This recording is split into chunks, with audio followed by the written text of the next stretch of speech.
Policy పరంగా ఉంటుంది. ఒకటి ఏంటంటే కంపెనీ పరంగా మనకు టాటాలో ఏంటంటే మనం యాజ్ ఏ దీంట్లో మనం అడ్వైజర్గా ఉంటాం కదా, ప్రతి ఒక్కరికి 10 lakhs వర్త్ రిస్క్ కవరేజ్ ఉంటుంది మేడం.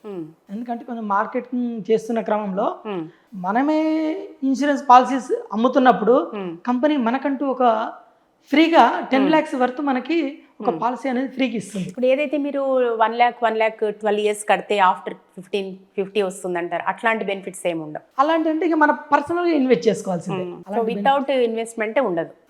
ఇన్వెస్ట్మెంట్ మనకు ఓన్లీ కంపెనీ నుంచి 10 lakhs బెనిఫిట్ ఇది ఒకటి మాత్రమే ఉంటుంది. ఇది ఒకటి ఉంటుంది. అయితే ఇంకొకటి ఏంటంటే ఈ టాటాలో ఇంకో అద్భుతమైన బెనిఫిట్ అంటే టాటా అంటేనే ట్రస్ట్ కదా ఒకటి. ఇంకొకటి ఏం చెప్తానంటే దీంట్లో మనము టాటాలో గనక ఐడి తీసుకున్న తర్వాత 10 lakhs బెనిఫిట్ రిస్క్ బెనిఫిట్తో పాటు 3 generation వరకు బెనిఫిట్ ఉంటుంది మేడం. ఏ ఐడి ఫార్వర్డ్ అవుతుంది అనమాట. అంటే ఇప్పుడు మనం ఒక దగ్గర జాబ్ చేస్తాము, 30 ఏళ్ళు పనిచేసిన తర్వాత ఒక మంచి లెవెల్కి ఎదిగిపోతాం. ఒక డైరెక్టర్ లెవెల్లో ఒక కంపెనీలో కన్సిస్టెంట్గా 30 ఏళ్ళు పనిచేస్తే ఒక డైరెక్టర్ పొజిషన్కి వెళ్ళిపోతాం. ఓకే, బాగుంటుంది, సెట్ అయిపోతాం.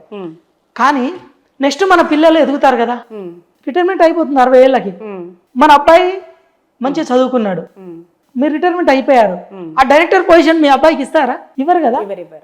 కానీ ఇక్కడ ఆ ఐడియా అనేది మీ అబ్బాయికి ఫార్వర్డ్ అవుతుంది. అంటే మీరు ఇక్కడ ఒక 3 generations వరకు. ఇప్పుడు అంటే మళ్ళీ వాళ్ళు ఎగ్జామ్ రాయాల్సిన పని అలాంటిది ఏం లేదు, ఉంటుంది. మీకు డైరెక్ట్ గా ఆ పొజిషన్ నుంచి వెళ్ళిపోతారు. ఎగ్జామ్ పాస్ అయిపోయింది, ఎగ్జామ్ ఎలాగో పాస్ అవుతారు కదా. ఎగ్జామ్ అనేది మస్ట్ అండ్ షుడ్. అది సెంట్రల్ గవర్నమెంట్ కదా, IRDA రోల్ చేస్తుంది కాబట్టి అది ఉంటుంది.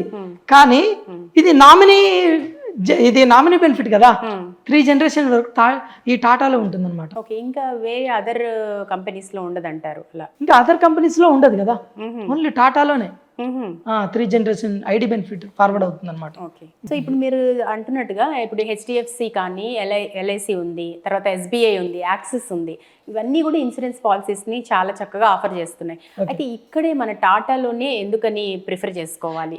ఎందుకంటే 100% క్లెయిమ్ రేషియో మేడం. ఫస్ట్ అది చెక్ చేసుకోవాలి. మీరు గూగుల్లో సెర్చ్ చేయండి, 100% క్లెయిమ్ రేషియో ఉన్నది టాటానే.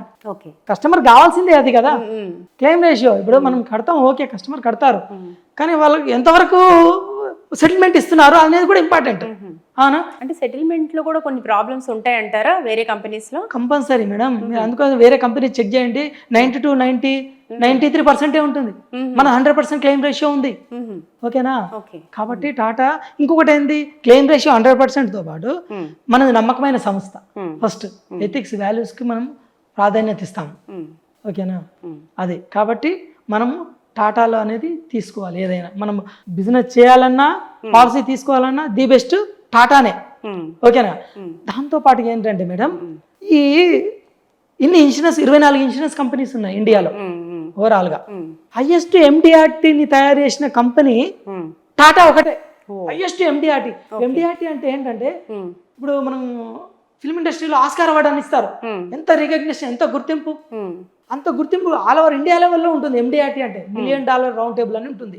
ఆ అవార్డు అంతమందిని అచీవ్ చేసింది ఓన్లీ టాటాలోనే. హైయెస్ట్, ప్రతి సంవత్సరం హైయెస్ట్ నెంబర్స్ ని MDRT తయారు చేసింది అంటే టాటానే. సో ఇప్పుడు ఆల్మోస్ట్ ఎన్ని పాలసీస్ ఉన్నాయి మొత్తం టాటాలో? టాటాలో బెనిఫిట్స్ చాలా ఉన్నాయి మేడం. ఏంటంటే టర్మ్ పాలసీస్ ఉన్నాయి, ప్లస్ ఇన్వెస్ట్మెంట్స్ ఉన్నాయి, సిస్టమేటిక్ ఇన్వెస్ట్మెంట్ ప్లాన్స్ ఉన్నాయి, చిల్డ్రన్ ఎడ్యుకేషన్ కోసం ఉన్నాయి, చిల్డ్రన్స్ మ్యారేజ్ కోసం ఉన్నాయి, పెన్షన్ ప్లాన్స్ ఉన్నాయి. మన రకరకాల 12 types ఉన్నాయి. ఒక మనిషికి కూడా 12 రకాలుగా ఇన్సూరెన్స్ అనేది అవసరపడుతుంది. ఏదో ఒక అవసరం అనేది ఉంటుంది. 12 రకాలుగా ఇన్వెస్ట్ చేసుకోవచ్చు మనం దీంట్లో. సో అయితే మనం బేసిక్గా ఇప్పుడు ఈరోజు రిక్రూట్మెంట్ గురించి మాట్లాడుతున్నాం కాబట్టి మహేష్ గారు, ఎగ్జామినేషన్ ఏదో పాస్ అవ్వాలన్నారు కాబట్టి ఆ ఎగ్జామ్ ఎట్లా ఉంటుంది, అసలు ఏముంటాయి దాంట్లో, అంటే ఎట్లాంటి క్వశ్చన్స్ ఉంటాయి అది కూడా తెలియాలి కదా. అది జనరల్ క్వశ్చన్ ఆన్సర్స్ శీర్ష గారు.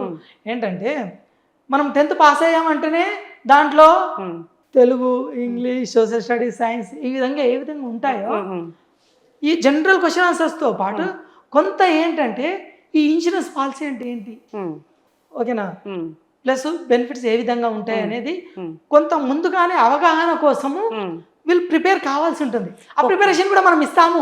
ఓకే, ఆ ప్రిపరేషన్ ఎవరు ఇస్తారు? మేమే ఇస్తాం.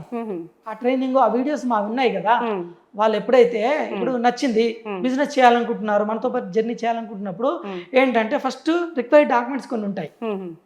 ఇదే మనం చెప్పాము కదా, 10th qualification plus pan card, Aadhaar card plus bank details.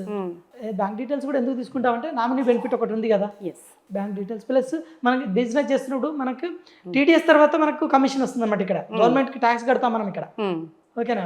Plus ఇంకోటి ఏంటంటే ఈ బెనిఫిట్స్ కోసం మనం బ్యాంక్ డీటెయిల్స్ కూడా తీసుకుంటాము. దాంతో పాన్, ఆధార్ మనము ప్లస్ 10th కానీ ఇంటర్మీడియట్ కానీ మన మెమోస్ ప్లస్ ఈ ఒక ఫోటో సిగ్నేచర్ ఇవన్నీ తీసుకున్న తర్వాత మనం టాటాలో అప్లోడ్ చేసిన తర్వాత ఫీజు మనకు ఒక లింక్ వస్తుంది అన్నమాట టాటా నుంచి. ఫీజు కట్టుకోవాల్సి ఉంటుంది. 750 రూపీస్ ఫీజు ఉంటుంది. ట్రైనింగ్ ఫీజు 150 రూపీస్ ఉంటుంది. 900 అంతే. ఇక్కడ ఇన్వెస్ట్మెంట్ వాళ్ళది 900, ఓకేనా. ఇది అయిన తర్వాత మనం ట్రైనింగ్స్ ఇస్తామన్నమాట. ఎప్పుడైతే మనం లాగిన్ చేసి వాళ్ళకు ఐడి పాస్వర్డ్ వస్తుంది అనమాట, ఇమీడియట్లీ ఐడి జనరేట్ అవుతుంది. ఆన్లైన్లోనే వాళ్ళ ఇంటి దగ్గర నుంచి డీటెయిల్స్ మనకు పంపించగానే మనం లాగిన్ చేసిన తర్వాత వాళ్ళకి ఐడి వెళ్ళిపోతుంది. ఆ ఐడి వెళ్ళిపోయిన తర్వాత మనం ట్రైనింగ్ ఇస్తాము. అంటే ఏ విధమైన క్వశ్చన్ ఆన్సర్స్ వస్తాయి, ఇక్కడ నుంచే వాళ్ళకి ట్రైనింగ్ స్టార్ట్. సో ఆ ట్రైనింగ్ లో వాళ్ళు డెఫినెట్ గా పాస్ అయిపోతారు. 100%, 99%. 100 మెంబర్స్ రాశారంటే 99 మెంబర్స్ పాస్ అయిపోతారు. ఒక పర్సెంట్ మాత్రమే రిస్క్ అంతే. ఓకే, సో మొత్తం మీద ట్రైనింగ్ తర్వాత ఎగ్జామినేషన్ పాస్ అయిన తర్వాత ఈ ప్రాసెస్ మొత్తం స్టార్ట్ అవుతుంది. నెక్స్ట్ అంతే. ఓకే, ఆఫ్టర్ దట్ ఎగ్జామినేషన్ అయిపోయిన వెంటనే ఏం చేయాల్సి ఉంటుంది అంటారు ఒక ఏజెంట్? అప్పుడు ఏంటంటే మనం పాస్ అయిన తర్వాత పాస్ అయిన తర్వాత ఫస్ట్ వాళ్ళ ఫోకస్ ఏంటంటే ఎలాగో మనకు డిజైర్ ఉన్న పీపులే వస్తారు ఇంట్లో. 100% మనము ఇంత చెప్తున్నాం కదా, ఓకే వాళ్ళకి అర్థమైపోతుంది కదా. ఇప్పుడు ఇక్కడ మనం ముందే చెప్తున్నాం, డిజైర్ ఉన్న పీపుల్ వస్తారు, కానీ ఎంత సక్సెస్ అవుతారు అనేది వాళ్ళ పట్టుదల ప్రయత్నం మీద ఆధారపడి ఉంటుంది. మన సంకల్పం ఒకటి పెట్టుకున్నాం, 2030 కల్లా ఒక 10,000 మందిని మనం కోటీశ్వరం తయారు చేయాలని. మీరు వచ్చారు, నేను అనుకుంటే కాదు కదా, మీరు అవ్వాలని మీకు కూడా ఉండాలి. కాబట్టి ఆ తపన మీలో ఉంటే మనం 100% ఇక్కడ నుంచి ట్రైనింగ్ స్టార్ట్ అవుతుంది కదా. కాబట్టి మనకి ఎవ్రీడే ట్రైనింగ్ ఉంది, నాలెడ్జ్ స్కిల్స్ నేర్పిస్తూనే ఉన్నాం. ఎలాగో ఇవన్నీ ఇక్కడ నుంచే మనం పెట్టాము కదా. ఏదైతే మనము 2 lakhs బిజినెస్ అయితే మనం ముందుగా చేయాలి, దాని తర్వాత లీడర్ గా ప్రమోట్ చేస్తాము. మీ డిస్టిక్ లోనే మీరు హెడ్ ఉంటారు. ఎవరైతే ముందుగా వస్తారో మీ డిస్టిక్ లో మీరు హెడ్ గా ఉంటారు, టీమ్ హెడ్ గా మీరు ఉంటారు. మంచి పొజిషన్, డైరెక్టర్ పొజిషన్ ఇస్తున్నాం. So head of the member మీరు ఉంటారు మేనేజర్ గా, దాని తర్వాత స్టెప్ బై స్టెప్ ఉంటూ ఉంటారు. సో ఇప్పుడు హెచ్డిఎఫ్సి కావచ్చు, మిగిలిన కొన్ని companies monthly premium, yearly premium అనేది చాలా ఎక్కువగా 2 lakhs అట్లా కూడా ఉంటుంది. కానీ ఇక్కడ మాత్రం కేవలం 1 లక్ష రూపాయలు కడితేనే ఒక బెనిఫిట్, అంటే one of the best benefit అని చెప్పాలి. సో ఎందుకని అంత తక్కువ ఉండడానికి కూడా కారణం ఏంటంటారు? తక్కువ ఏం లేదు మేడం, రీజనబుల్. యాక్చువల్గా ఏంటంటే వేరే కంపెనీస్, చాలా కంపెనీస్ కూడా ఎందుకు ఎక్కువ ఉంటదంటే టాటా దగ్గర నుంచి కొని వాళ్ళు అమ్ముకుంటారు మేడం పాలసీస్. వాళ్ళు ఛానల్ పార్ట్నర్స్ కి, మనకి టాటాకి వాళ్ళు ఛానల్ పార్ట్నర్స్.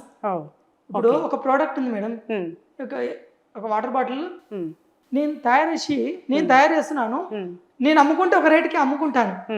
కానీ అదే మీరు కొనుక్కొని అమ్ముకుంటే రేటు పెరుగుతుంది కదా, ఓకేనా. మరి మీ దగ్గర కొనుక్కోవడం కంటే డైరెక్ట్ అదేదో టాటా దగ్గర కొనుక్కుంటే అయిపోతుంది కదా, తక్కువ రేటుకి వస్తుంది. ఇప్పుడు సపోజ్ ఒక వాటర్ బాటిల్ ఉంది అనుకోండి, టాటా వాటర్ బాటిల్ ఉంది, టాటా దగ్గర కొనుక్కున్నారు అనుకోండి, ఒక వాటర్ బాటిల్ కాదు 10 రూపాయలు. మీరు తీసుకెళ్ళి మీరు అమ్మారనుకోండి, మీ దగ్గర 20 రూపాయలకు కొనుక్కోవాల్సి వస్తుంది అదే వాటర్ బాటిల్. ఎందుకంటే మీరు దీంట్లో బెనిఫిట్, మీ ట్రాన్స్పోర్టేషన్, మీ ఇదంతా మీరు చూసుకొని ప్రాఫిట్ చూసుకొనే కదా అమ్ముతారు. అంటే మీ దగ్గర ఎందుకు, మీరు అదే క్వశ్చన్ అడుగుతున్నారు కదా, ఎందుకు ఎక్కువ వేరే కంపెనీస్ ఎక్కువ ప్రీమియం ఎక్కువ ఉంటుంది అంటే మా దగ్గర అంటే 1 లక్షకి 2 లక్షలకి చాలా తేడా ఉంటుంది కదా. మరి అక్కడ వెళ్ళిపోయేసరికి పెరిగిపోతుంది. ఎందుకంటే ఇదంతా మీరు కొనుక్కొని అమ్ముకుంటారు, మీరు ప్రాఫిట్ చూసుకుంటారు కాబట్టి ఎక్కువ రేట్ పడుతుంది. అదే డైరెక్ట్ కొనుక్కుంటారు మా దగ్గర కాబట్టి తక్కువ రేట్ వస్తుంది. అట్లా రీజనబుల్ గా మనం ఇస్తాం. సో 1 lakh అనేది రీజనబుల్ అంటారు అసలు యాక్చువల్గా రీజనబుల్. సో అంటే ఇంకా 1 lakh అంటే తక్కువ కూడా ఉన్నాయి మేడం. అంటే దీంట్లో ఎట్లుంటుందంటే మేడం, ఏజ్ ప్రీమియమ్స్ మారుతుంటాయి. తక్కువ ఏజ్ వాళ్ళు అనుకోండి 50,000 కూడా రావచ్చు. అంటే తక్కువ ఏజ్ అంటే 25, 26 నుంచి 50,000, 40,000 కూడా వస్తుంది. ఇంకా 23, 24 ఏజ్ వాళ్ళకి 40,000 అంతే. మంచి బెనిఫిట్ రేట్. తక్కువ ప్రీమియం హై రిటర్న్స్ వస్తాయి అనమాట ఏజ్ తక్కువ ఉన్న వాళ్ళకి. ఓకే, సో ఏజ్ని బట్టి కూడా కన్సిడర్ చేస్తారు. చేంజ్ అవుతుంది, ప్రీమియం కూడా చేంజ్ అవుతుంది. ఇప్పుడు మీరు అంటే మహేష్ గారి కింద మహేష్ గారి ఐడి కింద ఏజెంట్స్ పని చేయాలి అంటే అసలు ఏమేమి అర్హతలు ఉండాలి? ఇందాక చెప్పారు కదా, పెళ్లి కావాల్సి ఉంది, అలాగే పెళ్లి కాని వాళ్ళని తీసుకోరు. సో ఇంకా అట్లాంటి రూల్స్ అండ్ రెగ్యులేషన్స్ ఏమేమి ఉన్నాయి? ఫస్ట్ ఆఫ్ ఆల్గా 10th పాస్ అయి ఉండాలి ఒకటి. ఎంప్లాయీస్ అయినా ఓకే, జాబ్ చేసుకుంటూ కూడా చేసుకోవచ్చు. తర్వాత హౌస్ వైఫ్స్, రిటైర్డ్ ఎంప్లాయీస్, బిజినెస్ ఓనర్స్, వీళ్ళందరూ అర్హులే. మనకేంటంటే తపన ఉన్న వాళ్ళు, డిజైర్, కేపబుల్ ఉన్న వాళ్ళు, డిజైర్ ఉన్న వాళ్ళు కావాలి ఇక్కడ. ఏంటి ఆ డిజైర్ కూడా అంటే డబ్బు సంపాదించాలి, ఎథికల్గా డబ్బు సంపాదించాలి అనే ఒక డిజైర్ ఉన్న వాళ్ళు మాత్రమే కావాలి మనకి.